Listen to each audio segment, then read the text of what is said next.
Hello students, कैसे हैं आप लोग। Welcome to this session. My name is doctor Kavita Rawat, your English teacher from ICT virtual classroom. Today we will continue. Today we are going to start our next chapter, that is from the diary of Annie Frank. This is your fourth chapter बच्चों, from the book First Flight. Clear बच्चों? तो third chapter हमने complete कर लिया था. After that we have completed two poems. और आज हम we are going to discuss the fourth chapter of the book first flight. Clear बच्चों? अगर जो हमने थर्ड चैप्टर्स करे हैं, पोम करी हैं, अगर आपको कहीं पे भी कोई प्रॉब्लम है तो आप जो है अपने डाउट्स को क्लियर कर सकते हैं. जैसे मैंने पहले भी बोला था आपको बच्चों, you are this is your board class है बच्चों. और आपको जो है जो भी डाउट्स हैं, क्योंकि इतना टाइम नहीं होता बच्चों बोर्ड क्लासेस के लिए, तो अभी से अपना रिवीजन करते हुए चलें. और कहीं पे भी कोई डाउट है तो यू कैन आस्क. क्लियर बच्चों? तो आज हम करने जा रहे हैं, this is a very important chapter बच्चों. और यहाँ पे आपको कई जो है आप सीख सकते हैं. एक छोटी सी बच्ची और अराउंड 15 इयर्स की थी जब उनकी डेथ हो गई थी. एक जो है टाइफस बीमारी हो गई थी उनको. क्लियर बच्चों? और किस तरह से उनकी पूरी स्टोरी हम यहाँ पढ़ेंगे. और यहाँ पे जैसे हमने पढ़ा from the diary of Anne Frank, it means जो हम एक्सेप्ट कर रहे हैं, जो पार्ट पढ़े हैं हम, वो कहाँ से पढ़े हैं, उन्हीं की डायरी है, उसका एक छोटा सा पार्ट हम यहाँ पे पढ़ रहे हैं बच्चों. क्लियर बच्चों? उनकी अपनी डायरी है, उनके द्वारा लिखी गई है, इसलिए हम क्या बोलेंगे, ऑटोबायोग्राफी. ऑटो मैंने सेल्फ अपने आप लिखी थी, अपने बारे में लिखी थी. बायोग्राफी मीन्स लिखी थी, तो ऑटोबायोग्राफी. क्लियर बच्चों? तो इतना आपको क्लियर हो गया बच्चों. तो यहाँ पे हम पढ़ रहे हैं कि किस तरह से जब है ज्वेस, ये कौन सी लड़की है बच्चों, ज्वेस है, राइट. जब नाजिस ने जो है ऑक्यूपाइड करा था जर्मन को, तो ये जो है कहाँ आ गए थे और इनको ट्रैप करा था. उस समय क्या था बच्चों, फर्स्ट ऑफ ऑल कि जर्मन जो है नीदरलैंड पे क्या कर रहे थे, किस तरह से ऑक्यूपाई कर रहे थे. क्लियर? तो ये जो है कहाँ आ गए थे, एम्स्टर्डम में हाइड हो गए थे. और भी जो है उनके फ्रेंड्स थे. और वहां पे इनको ट्रैप करा था नाजिस ने, जो उनकी ऑक्यूपेशन जो ऑक्यूपाइड कर रहे थे वो. तो पूरा जो है किस तरह से उन्होंने जर्मन को ऑक्यूपाइड कर दिया था. और धीरे धीरे वो किधर बढ़ गए थे, नीदरलैंड में, जहाँ पे ये लोग हाइड थे. क्लियर बच्चों? तो कंसंट्रेशन कैंप क्या होते हैं बच्चों, एक छोटा सा रूम होता है जहाँ पे सारे लोगों को किस तरह से ट्रैप करके वहां पे बंद कर दिया जाता है और बिट्रे किया जाता है. तो यहाँ पे ये लोग भी जो है कंसंट्रेशन कैंप में थे. और कंसंट्रेशन कैंप कहाँ था बच्चों, उन्हीं के फादर के, ऑटो फ्रैंक उनके फादर का नाम था, वहां पे कंसंट्रेशन कैंप था. और वहीं पे उनकी पहले सिस्टर की डेथ हुई और कुछ दिनों बाद जो है इनको इन्फेक्शियस जो है टाइफस एक बीमारी हो गई थी. और 15 और उसी समय उन्होंने she wrote the diary. Clear बच्चों? और उनका जो है किस तरह से अभी हम पढ़ेंगे लेटर कि उन्होंने अपनी डायरी का नाम रखा था किटी. और किस तरह से उन्होंने 15 ईयर्स, 2 साल में जो भी कंसंट्रेशन कैंप में थे, सारे जो है जो भी हुआ था, अटैक हुआ था, किस तरह से पूरी स्टोरी जो है उसमें लिखी थी अपनी डायरी में. जब बच्चों पीस हो गया, लड़ाई बंद हो गई, वर्ल्ड वॉर सेकेंड की बात है, वर्ल्ड वॉर जब एंड हो गया, तो उसके बाद उनके फादर जो है अकेले बचे थे पूरी लड़ाई में. तो वो फिर आए थे और उनको जो है उनकी डायरी मिली and he publish her diary. और फिर उन्होंने उसकी डायरी को पब्लिश किया था. अब बच्चों देखेंगे हम यहाँ पे कि उनकी डायरी में क्या लिखा था उन्होंने. और आप सोच सकते हैं कि 15 साल की, अराउंड 15 इयर्स में उनकी डेथ हो गई थी. और किसकी वजह से हुई थी ये भी हमने यहाँ पे डिस्कस करा है. और अभी हम डिटेल में इसको लाइन वाइज जो है डिस्कस करेंगे. क्लियर बच्चों? तो ये जो सारी इमेजेस हैं ये किसकी हैं बच्चों, एन फ्रैंक की. क्लियर बच्चों? तो आप देख सकते हैं छोटी सी बच्ची है, how she wrote the diary. अब आप में से कितने बच्चे हैं जो डायरी लिखते हैं. कई बच्चों की होती है हैबिट, होती है डायरी लिखनी, डेट वाइज जो है वो लिखते हैं, आज हमने ये करा था, आज ये करा था, करते हैं ना बच्चों. तो अच्छी है, गुड हैबिट है. इससे आपकी जो है इंग्लिश भी इम्प्रूव होगी, वोकेबलरी भी स्ट्रांग होगी. जो भी लिखते हैं, आज आपने जो भी करा, आज आपने पढ़ाई करी है, आपकी मैम के साथ कोई डिस्कस हुआ है, या आपने कोई मैटर, आप डाउट थे आपके, वो मैम से सॉल्व करा है, या घर में कोई आपने कोई अच्छा काम करा है और यू वन द मेडल, तो ये आप you can write in your diary. Clear बच्चों? तो डायरी मेंटेन कर सकते हैं.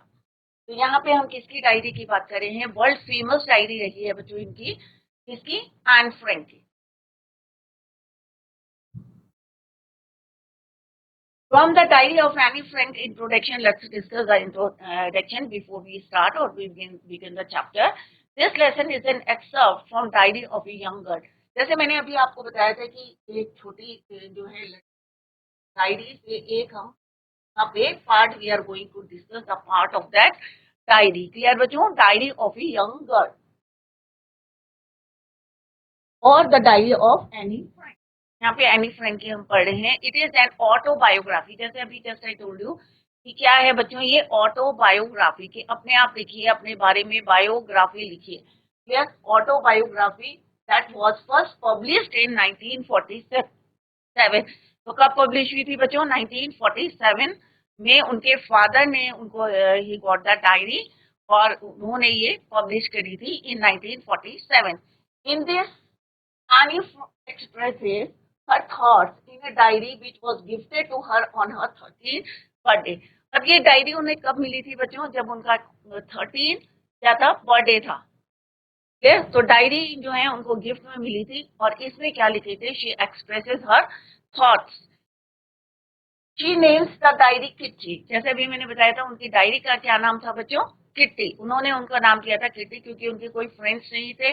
और हमने अभी देखा कि किस तरह से जुइस गर्ल थी और नाजिस ने जो है किस तरह से ऑक्यूपाइड करा था जर्मन को, और कोई उनके फ्रेंड्स नहीं थे, कोई रिलेटिव्स नहीं थे, इतने क्लोज नहीं थे। फ्रेंड्स थे, रिलेटिव्स थे, बट इतने क्लोज नहीं थे जिसके साथ हम अपने जो है पर्सनल जो है या आप अपनी बातों को शेयर कर सके या ट्रस्ट कर सके। उन्हें लगा कि जो पेपर होते हैं इनके अंदर बहुत ज्यादा पेशेंस होता है, टॉलरेट करते हैं अगर हम ह्यूमन बींग्स को कंपेयर करें। दैट इज वाई उन्होंने अपनी फ्रेंड किसको बनाया? अपनी डायरी को। और उसका नाम क्या रखा बच्चों? Kitty, which she considers as her only true friend, और जिसको उन्होंने अपना क्या माना था? ट्रू फ्रेंड, सच्चा मित्र। She mentions about her childhood, her family, and a lot other things that she told no one else। जो बातें उसने किसी को नहीं बताई थी वो अपने बचपन की बातें, चाइल्डहुड की बातें, अपनी फैमिली के बारे में जो है उन्होंने डिस्क्राइब किया था, एक्सप्रेसेस अ थॉट। और भी कई चीजें जो है उन्होंने अपनी डायरी में लिखा था। क्लियर बच्चों? तो दिस इज ऑल अबाउट, हमने यहाँ पे इंट्रोडक्शन भी discuss. Clear? Theme of the lesson क्या है बच्चों? The story is based upon the theme of loneliness and inability of being comfortable with others. अकेलापन। अब हर कोई जो है, आपके साथ भी कई फ्रेंड्स होंगे, जरूरी नहीं है कि आप तो एकदम से जो है मिक्सअप हो जाते हैं अपने फ्रेंड से, बट कई आपके फ्रेंड ऐसे होंगे जो हेजिटेट करते हैं या थोड़ा शाय होते हैं, नहीं मिक्सअप होते हैं, उनका नेचर होता है।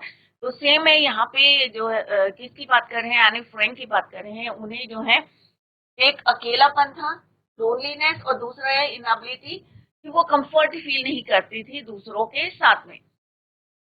The writer misses having a true friend and gets a diary as a confidant confidant. Clear? तो उन्हें अपनी जो है डायरी, उनको लगा कि ये ज्यादा उनके लिए कंफर्टेबल है और इनके साथ मैं हर चीज अपनी शेयर कर सकती हूँ, क्योंकि जो भी मैं बोलूंगी वो कोई जो है उनके अंदर पेशेंस है। अगर मैं ह्यूमन बींग्स उनका मे बी वो इरिटेट हो जाएंगे, मे बी उन्हें लाइक नहीं होगा, पसंद नहीं करेंगे। तो उन्होंने अपनी डायरी को अपना जो है ट्रू फ्रेंड माना और expresses her thoughts in that diary. The lesson also shows the narrator's intelligence and talkative nature। अभी हम डायरी पढ़ेंगे बच्चों की, डायरी में उन्होंने क्या क्या लिखा था। तो यहाँ पे हमें पता चलेगा कि उनका जो बिहेवियर कैसा था, ये नेचर कैसा था। नरेटर्स की इंटेलिजेंस पता चलेगी and talkative nature and how tactfully he handles her annoyed teacher. और किस तरह से अपना जो है उन्होंने बचपन के बारे में बताया था कि जब वो स्कूल में जाते थे, क्योंकि वो टॉकेटिव थी और ये इनको इनहेरिट कहाँ से हुआ था? उनकी मदर से हुआ था। और किस तरह से उनकी टीचर उनको जो है एक पनिशमेंट देते हैं और उनको क्या एक टॉपिक देते हैं, चैटर बॉक्स। चैटर बॉक्स में बहुत ज्यादा जो टॉक करते हैं, टॉकेटिव। कई बार होता है ना कि आपकी क्लास में भी कोई बच्चा होगा बातें करता रहता है, टीचर स्कोल्ड कर रही है, फिर भी जो है वो बातें करते रहते हैं और फिर इरिटेट होके क्या मिलता है बच्चों? ऑब्वियसली पनिशमेंट मिलता है ना बच्चों, पनिशमेंट। जब शैतानी करेंगे या बातें करेंगे क्लास में वाइल योर टीचर जो है आपको टीच कर रही है। तो सेम जो है एनी फ्रैंक ने अपनी डायरी में बताया कि किस तरह से उनको जो है कैसे उन्होंने how she handle annoyed teacher. यहाँ पे एक पिक्चर देख रहे हैं आप, this is photograph as I would wish myself to look all the time, then I would maybe have a chance to come to Hollywood. Hollywood, Anne Frank, 10 अक्टूबर 1942। तो ये उन्होंने लिखा था जब उन्होंने डायरी लिख रही थी वो, तो उन्होंने अपनी फोटो लगाई थी, हंसते हुए स्माइलिंग फेस है बच्चों, आप देख सकते हैं। तो उन्होंने अपनी डायरी के नीचे एक नोट लिखा हुआ था, और वो जो है डायरी के अंदर था। और डायरी के नीचे क्या लिखा था उन्होंने कि ये फोटो कैसी है बच्चों, एज आई वांटेड, कि वो चाहती थी कि हमेशा कैसे रहे, स्माइल करते रहे, जैसे तुम्हें दिखाया myself to look all the time, ऐसे स्माइल करते रहे, then I would maybe have a chance, और मैं इसी तरह से सुंदर दिखती रहूं, स्माइल करती रहूं, हंसती रहूं, जैसे मैं फोटो में दिख रही हूँ, और मे बी मुझे एक हॉलीवुड में क्या मिल सकता है, चांस मिल सकता है हीरोइन बनने का। क्लियर बच्चों? तो ये उनका जो है एक आप कह सकते हैं, हो सकता है डिजायर भी हो सकती है उनकी, लॉन्गिंगनेस हो सकती है। क्लियर बच्चों? तो ये उन्होंने एनी फ्रैंक ने लिखा था 10 अक्टूबर 1942। तो वो चाहती थी कि हमेशा वो इसी तरह से हंसते रहें, मुस्कुराती रहें और एंजॉय करते रहें। क्लियर बच्चों? So this is the introduction of this chapter and this is the theme. Before you read, जब हम उनकी डायरी को पढ़ेंगे उससे पहले कुछ बातें जो हैं यहाँ पे हम डिस्कस करना करेंगे यहाँ पे। क्लियर बच्चों? एनीलेस मैरी एनी फ्रैंक। अब उनका पूरा जो नाम है, फुल नेम क्या है बच्चों? Complete Annelies Marie Anne Frank. Born कब हुई थी बच्चों? 12 जून 1929। और डेथ कब हुई थी? क्योंकि उस समय जो है वर्ल्ड वॉर सेकेंड चल रहा था, तो बिटवीन फरवरी और मार्च 1945। अगर आप कैलकुलेट करेंगे तो अराउंड 15 इयर्स की थी जब उनकी डेथ हुई थी, तो एक बहुत यंग एज में उनकी डेथ हो गई थी। और उन्होंने जो डायरी लिखी थी, जैसे अभी मैंने बताया आपको कि वर्ल्ड जो है, वर्ल्ड वाइड आप कह सकते हैं फेमस ही है उनकी। Was a German born Jewish girl, German born थी वो, और ज्यूइश गर्ल थी, जो जुडाइज्म में बिलीव करते हैं उनको बोलते हैं Jewish. Clear? Jewish girl who wrote while in hiding with her family and 4 friends in Amsterdam during the German occupation of the Netherlands. So अभी मैंने थोड़ा सा आपको ब्रीफ भी किया था कि क्या हम we are going to learn, तो यही मैंने आपको बताया था कि शी वॉज कैसी, कौन थी वो, जर्मन बॉर्न थी, जूइश गर्ल थी। और उन्होंने अपनी डायरी कहाँ लिखा था, जब वो कहाँ थे? While in hiding with family and 4 friends. कितने फ्रेंड्स थे बच्चों? 4 फ्रेंड्स थे इन एम्स्टरडम ड्यूरिंग द जर्मन, जब जर्मन जो है, किसमें जर्मन बॉन्ड थी वो, बट उस समय German occupation of the Netherland, Netherland में जो है कब्जा कर रहे थे, ऑक्यूपेशन कर रहे थे in world war second. Her family had move to Amsterdam. अब उनकी फैमिली कहाँ मूव कर गई थी बच्चों? To Amsterdam after the Nazis. जब नाजिश ने, क्योंकि अभी तो जर्मन ने जो है ऑक्यूपेशन ऑफ द नीदरलैंड था, बट कुछ समय बाद क्या हुआ बच्चों की Nazish gains power in Germany, उन्होंने जो है उनको ओवर पार कर लिया था जर्मनी को। और जो इनकी फैमिली थे एंड फ्रेंड्स थे, इनको क्या करा उन्होंने? ट्रैप कर लिया। व्हेन द नाजिश जो है उनकी पार जो है इंक्रीज हो रही थी, और सारी फैमिली को कहाँ रखा उन्होंने? कंसंट्रेशन कैंप में। फिर बच्चों, in Germany Nazis gain power in Germany but were trap. But जैसे ही जो है वो कहाँ थे हाइड बच्चों? एम्स्टरडम में थे। बट जैसे ही नाजिश की जो है पार जो है gain power in Germany, over power लिया था जर्मनी को, तो they were trapped when the Nazis occupation extended into the Netherland. जो उनकी पार थी वो कहाँ पे एक्सटेंड हो गई थी? Up to Netherland. और पहले किसका कब्जा था बच्चों? जर्मन ने ओवर पार करा था नीदरलैंड को, और फिर नीदरलैंड को किसने करा बच्चों? नाजिश ने करा। As persecutions against the Jewish population, अब जो भी जो है उनके, उन्होंने उनके पनिशमेंट दिया उनको, the Jewish population increased, the family went into hiding in July 1942 in hidden rooms in her father Otto Frank's office building. फिर उनको जो है सारे लोगों को कहाँ डाला गया? उन्होंने रखा गया कंसंट्रेशन कैंप। और वो कंसंट्रेशन कैंप भी कहाँ थे बच्चों? ऑटो फ्रैंक, उनके फादर का नाम क्या था? ऑटो फ्रैंक, उनके ऑफिस में, उनकी बिल्डिंग में उनको रखा गया। और ये कब की बात है बच्चों? 1942, जुलाई 1942। और आप देख सकते हैं उनकी डेथ कब हुई थी? 1945। तो अप्रोक्स जो है 2 साल जो है वो concentration camp. After 2 years in hiding, अब 2 साल जो है हाइड करते हुए कहाँ रखा हुआ था, ऑटो फ्रैंक उनके फादर के ऑफिस में हाइड करके रखा हुआ था। The group was betrayed and transported to the concentration camp system where Annie died of typhus in Belsen within days of her sister। तो आप यहाँ पे देखें कि एक एक चीजें जो है उन्होंने डिस्क्राइब करी है, तो आप लोग ध्यान से देखें क्योंकि later we will discuss the question answer. Clear? 2 साल बाद, 2 साल हो गए थे उन्हें वहां पे छिपे हुए। The group was betrayed. अब बिट्रेड मीन्स उनको जो है किस तरह से प्रताड़ना दी गई थी, पनिशमेंट दिए गए थे, and transported to the concentration camp system where Anne died, और जहां पे जो है एनी की जो है डेथ हो गई थी, डाइड, और किससे भी थी, एक इंफेक्शियस डिजीज थी, टाइफस। बीमारी का नाम क्या था बच्चों? टाइफस। इन बर्जन बेल्सन, एक कंसंट्रेशन कैंप का नाम था बर्जन बेल्सन, वहां पे उनकी डेथ हो जाती है। Days of a sister with in the days of, अब यहाँ पे क्या लिखा है बच्चों? With in the days of sister Margot Frank. अब उनकी सिस्टर का नाम क्या था? Margot Frank. पहले किसकी डेथ हुई बच्चों? मार्गोट फ्रैंक की डेथ हुई, और उसके कुछ दिनों बाद उनको भी एक बीमारी हुई थी, टाइफस इन्फेक्शियस डिजीज, और उसकी वजह से उनकी भी डेथ हो जाती है। सिस्टर का नाम क्या है बच्चों? Margot Frank. Her father auto the only survivor. अब पूरी फैमिली में कौन बचा बच्चों? उनके फादर बचे, अकेले बचे, only survivor of the group. पूरे ग्रुप में सिर्फ कौन बचा बच्चों? उनके फादर ऑटो फ्रैंक।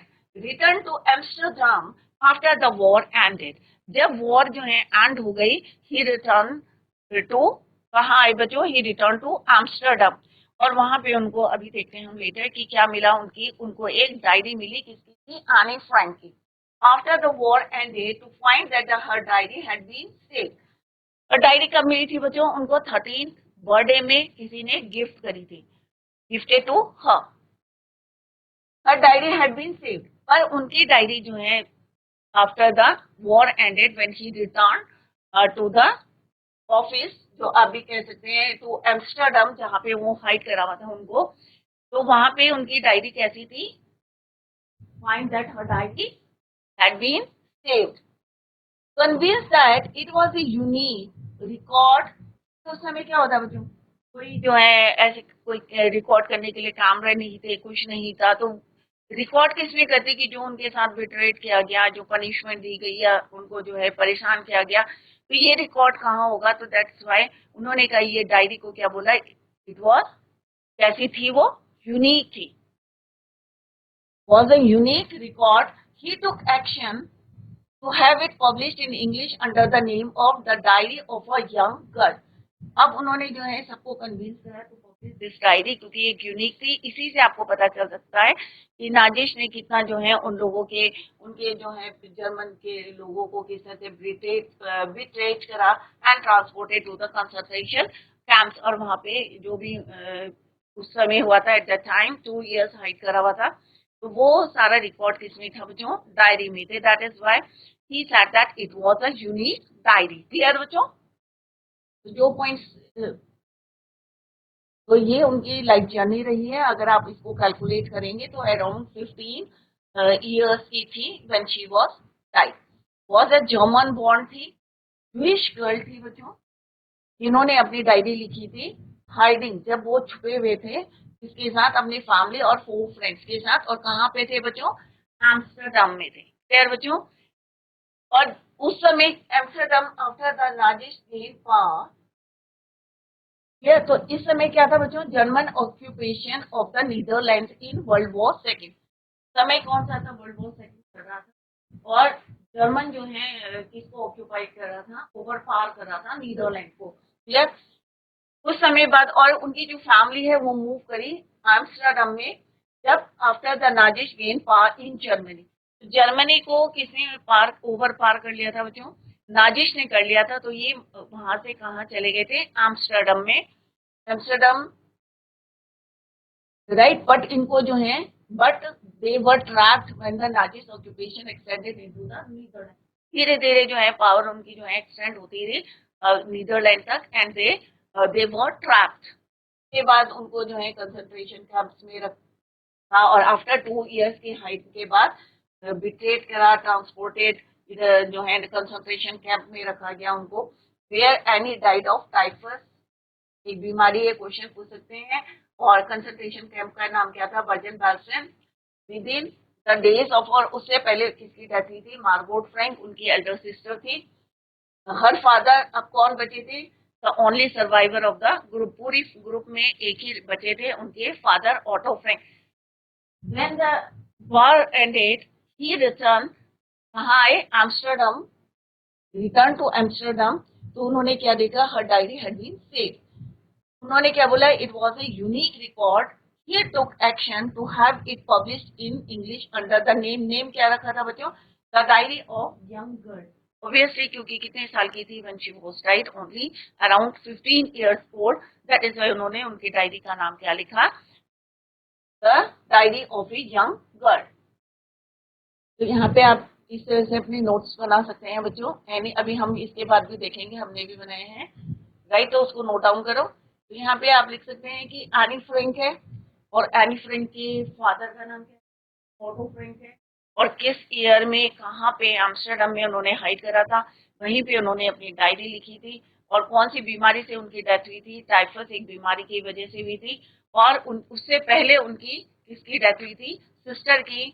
एंड नाम क्या था बच्चों? मॉर्गोट फ्रैंक। ओनली सर्वाइवर कौन बचा था उनकी फैमिली में? Otto Frank, her father. और उन्होंने जो है सबको कन्विंस करा to publish her diary under the name of, किसके नाम पे? The diary of a young girl. The diary was given to Anne Frank. Diary कब मिली थी उन्हें? 13th बर्थडे में। And chronicles the events of her life from 12th June 1942 until its final entry of 1st August 1944। तो आप देख सकते हैं डेथ कब हुई थी बच्चों उनकी? फरवरी मार्च के बीच में हुई थी। और उनका जो लास्ट एंट्री थी वो कब थी बच्चों? 1st August 1944। कब हुई थी बच्चों? और कब लिखनी शुरू करी थी उन्होंने? ये भी क्वेश्चन आएगा बच्चों। 12 जून 1942। क्लियर बच्चों?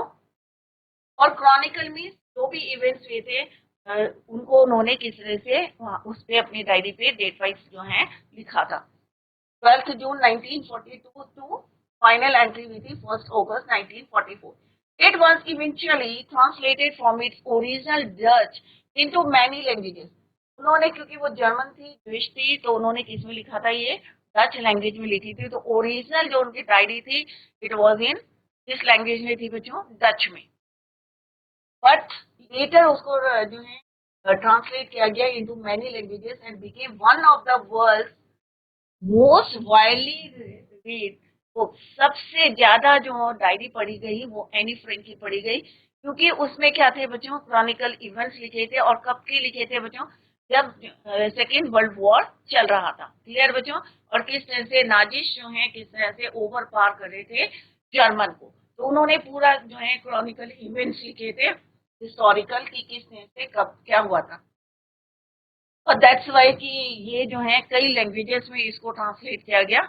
और लेटर जो आपने अभी, जैसे अभी हमने पढ़ा कि सबसे ज्यादा जो है इसको सबसे ज्यादा लोगों ने ये पढ़ी है। क्लियर? तो ओरिजिनल लैंग्वेज कौन सी थी बच्चों? डच।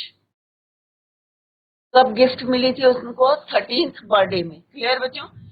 फर्स्ट एंट्री कब थी? 12 जून 1942 में। और लास्ट एंट्री थी, फाइनल एंट्री थी 1st August 1944। World's most widely read book थी है। और ओरिजिनल लैंग्वेज कौन सी थी इसकी? डच। राइट? तो ट्रांसलेट किया गया इसको मैनी लैंग्वेजेस में, बहुत सारी भाषाओं में लिखा गया, सो दैट कि सबके पास जो है किस तरह से जो भी इंफॉर्मेशन थी डायरी में वो सबने उसको पढ़ी। Next is there have also been several films. और इस पे बेस्ड जो है कई फिल्म भी बनी है, television and theatrical productions and even an opera based on the diary। अब ये डायरी इतनी फेमस हो गई थी, सबने इतनी पसंद करी है, क्योंकि उसमें जो इवेंट्स लिखे थे, जो उसमें उन्होंने एंट्री की थी, 2 साल की 2 years की एंट्री थी बच्चों। अभी आप देख सकते हो 42 to 43, 43 से 44, 2 years की एंट्री थी। और सबने इसको बहुत लाइक करा। और जैसे अभी हमने पढ़ा कि ये क्या थी, डायरी रही है the world's most widely read books. इसमें बेस्ड जो है कई फिल्म बनी गई है, टेलीविजन के जो है प्रोग्राम थे, थिएटर में भी इसका जो है थियोरेटिकल प्रोडक्शंस भी बनी है, even an opera based on the diary, described as a work of a mature and insightful mind. The diary provides an intimate examination of daily life under Nazi occupation. के कोई friends नहीं थे और concentration camp में उनको रखा गया था, कोई फ्रेंड्स नहीं थे जिससे वो जो है एक लोनलीनेस था, और वहां पे रह के कितना आप देख सकते हैं कि 15 साल की उस समय कितनी रही होगी बच्चों, 12-13 साल की लड़की, और किस तरह से एक उन्होंने सारी चीजें जो है उसमें एक डायरी में लिखी हैं। क्या आपने कोई डायरी लिखी है बच्चों? या क्योंकि यहाँ पे आप कह सकते हैं कि work of a mature and insightful mind, the diary provides an intimate examination of daily life under Nazi occupation. क्योंकि उस समय किसने उनको ओवर पार करा था, जर्मन को नाजिस ने करा था, और उन्होंने उनको ट्रैप करके कहाँ रखा था, कंसंट्रेशन कैंप में, जहाँ पे उनकी डेथ हुई थी। वहीं पे उन्होंने अपनी डायरी लिखी थी। Annie Frank has become one of the most reowned and discussed of the Holocaust victims. So this is all about before we read the chapter. कैसे उनको जो है ट्रैप करके कंसंट्रेशन कैंप्स में रखा, वहां पे वो अकेली थी, कोई फ्रेंड्स नहीं थे जिनसे जो है वो बात कर सके। That's why she decided to write a diary. और उस पे किस तरह से 12 जून 1942 से उन्होंने कहाँ तक लिखी थी, फाइनल एंट्री कौन सी थी बच्चों, 1 अगस्त 1944। तो मरने से पहले बिफोर डेथ जो है उन्होंने लास्ट एंट्री 1 अगस्त 1944। जैसे हमने देखा कि उनकी डेथ कब हुई थी बच्चों, फरवरी मार्च के बीच में जो है, एग्जैक्ट डेट मंथ नहीं लिखा है क्योंकि वो कहाँ पे थे, कंसंट्रेशन कैंप में थी, और एक बीमारी की वजह से, टाइफस बीमारी का नाम क्या है बच्चों, टाइफस, टाइफस, इसकी वजह से उनकी क्या हुई थी, डेथ हुई। इसकी एनी फ्रैंक, और उससे पहले किसकी डेथ हुई थी, सिस्टर की, मार्गोट फ्रैंक। एनी फ्रैंक तो ये आप इस तरह से लिख भी सकते हैं क्योंकि क्वेश्चन आएंगे बच्चों। एनी फ्रैंक पूरा नाम क्या है वो हमने अभी पढ़ा, एनिलीज मैरी, राइट। इनकी जो है लाइफ जर्नी रही है बच्चों 12 जून 1929 टू फेब और मार्च 45, राइट। तो उनका जो है बर्थ कब हुआ था बच्चों, बॉर्न, और कहाँ हुआ था, जर्मन में, जर्मन बॉर्न थी, राइट, और जूइश थी। हिस्ट्री में भी पढ़ा होगा कि आपने किस तरह से नाजिश ने जो है ऑक्यूपाई करा था, ओवरकम करा था किसको, जर्मन को, इन वर्ल्ड वॉर सेकेंड। क्लियर बच्चों? तो this is all about the chapter. तो शुरू करने से पहले जो है हमने यहाँ पे डिस्कस करा, I hope it is clear to you. अगर फिर भी कहीं डाउट है, उनके फादर का नाम क्या था बच्चों, auto Frank, and he was the only survivor of the family. यहाँ पे आप देख सकते हैं एनी फ्रैंक है यहाँ पे। Writing in a diary is a real strange experience. तो सबको है एक डायरी लिखना, सबके बस की नहीं है बच्चों डायरी मेंटेन करना, डायरी को लिखना। बट यहाँ पे हम पढ़ें कि एनी फ्रैंक एक, जिस तरह से अभी हमने पढ़ा कि वर्ल्ड वाइड कितनी फेमस रही है और ज्यादातर लोगों ने उनकी डायरी को पढ़ी है, उसमें बेस्ड पिक्चर भी बनी है, टेलीविजन में प्रोग्राम भी आए, थेरेटिकल भी बनी है, ओपरा भी जो है बेस्ड, कितना लोगों ने लाइक करा, उसमें बेस्ड जो है कई प्रोग्राम भी। तो यहाँ पे लिखा है उन्होंने, diary writing in a diary is really a strange experience of someone like me। तो वो बता रही है कि जैसे मैंने जो है डायरी लिखी, सबके जो है इट इज एक कह सकते हैं स्ट्रेंज एक्सपीरियंस है जैसे मेरे लिए। Not only because I have never written anything before, इसलिए नहीं है कि मैंने इससे पहले कुछ नहीं लिखा था, but also because it seems to me that later on neither I nor anyone else will be interested। अब 13 साल की बच्ची अगर डायरी लिख रही है तो क्या आप पढ़ेंगे उसमें? ऑब्वियसली कहेंगे भाई 13 साल की लड़की है, कोई इंटरेस्ट नहीं लेगा। दैट इज वाई जो यहाँ पे वो बता रही है कि पहले उन्होंने क्यों नहीं लिखा था, यही रीजन था कि कोई लाइक करे या ना लगे, बट लेटर उन्होंने कहा it doesn't matter me, and he wrote the diary. तो जो इसको हम कल डिटेल में और पढ़ेंगे। तो यहाँ पे हम पूरा डिटेल में पढ़ा था, थीम पढ़ा है, इंट्रोडक्शन पढ़ा है। तो रिवाइज जरूर रिवाइज करके आए, क्योंकि अगर आपको ये क्लियर है तो आगे भी chapter easily you can understand. Clear बच्चों? तो tomorrow we will continue the same. Till then bye, take care और हैव अ नाइस डे।